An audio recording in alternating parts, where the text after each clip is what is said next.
Taylor is back on the job as lieutenant. She's been re-promoted.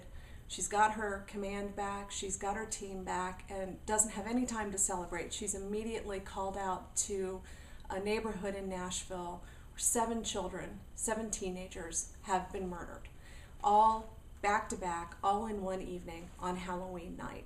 The murders are staged to look like Satanists have committed the murder, and Taylor's a smart cookie, and she realizes there's something more going on, and the chase is on. This book was, again, a departure for me. Normally, when I'm writing a book, I call up my cop buddies and I go out on ride-alongs and I get in touch with my contacts at the Manhattan Medical Examiner's office and I plan out some autopsies. I know I sound really excited about all that, but that's my typical course of research. This book took a lot of reading. I delved into Wicca. I found a lot of stuff about Buddhism, paganism, all of the mythologies that I've always been attracted to. I adored mythology growing up.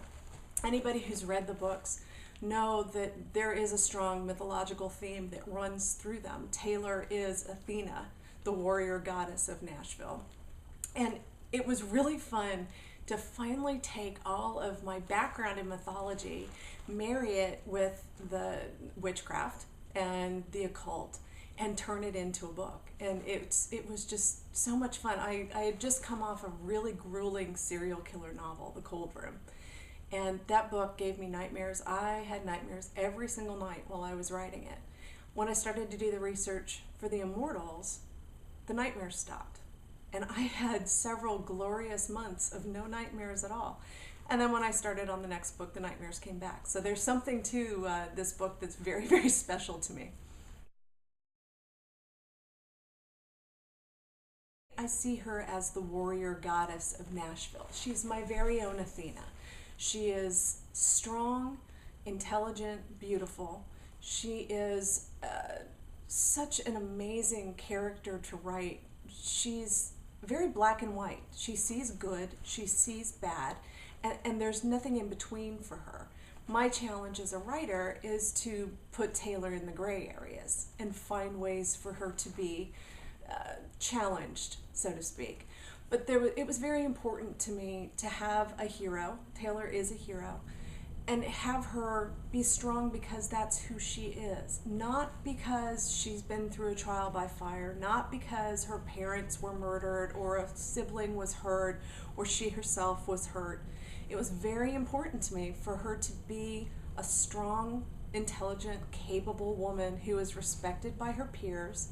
And it's worked very well. That's who she is. Her team respects her, loves her, and wants to take her out for a beer after work. She's just the ultimate woman. I discovered an author named John Sanford. He writes the Lucas Davenport series set in Minneapolis, St. Paul, and I fell head over heels in love with Lucas Davenport. And you know, that scar and that icy smile that he has. And I just on the spot decided that I wanted to write my own series set in Nashville with a female Lucas Davenport, with a woman who is strong without being strident, who is half cop, half rock star, somebody that Nashville can look to as a hero, to know that she is going to protect the city. And Taylor Jackson, boom, was born, jumped into my head, fully formed, talking in that low, smoky drawl, tall, smart, and she just came into being just in an instant. We ended up watching a series called Profiler, and there was something so fascinating to me about the idea that you could use psychology to solve a crime. And that kind of sparked all of it. I think if I was 10 years younger, I probably would have ended up at the FBI, maybe being a profiler myself. I certainly had a moment that I decided I wanted to be a cop, and my husband said, no, you, gun, absolutely not going to happen. So I channeled all that energy into the books. I wrote in college And I had a professor who said, "You're not good enough, you're not going to get published, you probably should find another path," which I did. And I went into politics and I put my writing on hold. When I moved to Nashville and started looking at the Prey series, that's when I got back into it. So I started writing again in about 2003. And by 2005, I had a book done and had an agent. And then in 2006, we sold 3 books to start. And 2007 was when the first book came out. So it was a very, very quick process for me, which I was very blessed.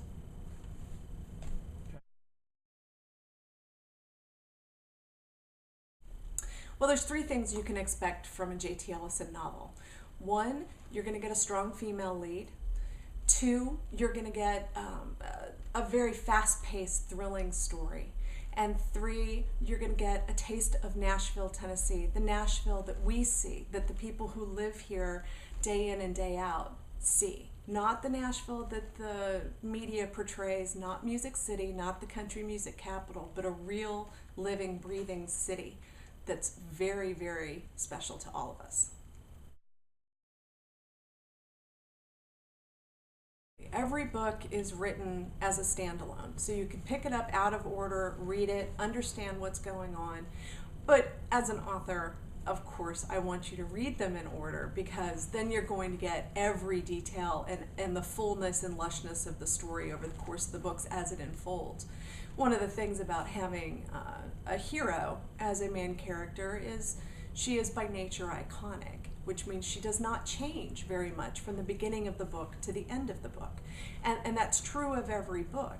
But when taken as a whole, as you read the entire series, she does change and she does alter, and she becomes and is still becoming a different person than when she started out.